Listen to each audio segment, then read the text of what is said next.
నమస్తే, welcome to E6 TV.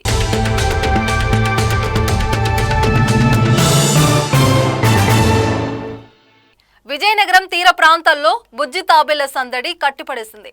వందలాది తాబేళ్ల పిల్లలు ఒడ్డు నుండి సముద్రంలోకి అడుగు వేస్తూ అందరినీ ఆకట్టుకున్నాయి. ఈ దృశ్యాలు ఇప్పుడు సోషల్ మీడియాలో వైరల్ అవుతున్నాయి. విజయనగరం జిల్లా భోగాపురం, పూసపాటిరేగ మండలాల తీర ప్రాంతాల్లో ప్రతి ఏడాది జనవరి నుంచి భారీ సంఖ్యలో తాబేలు గుడ్లు పెట్టేందుకు వస్తుంటాయి. ఈసారి కూడా స్వచ్ఛంద సంస్థలు ముందస్తుగా సంరక్షణ కేంద్రాలు ఏర్పాటు చేసి సుమారు 56,000కు పైగా గుడ్లను భద్రపరిచాయి.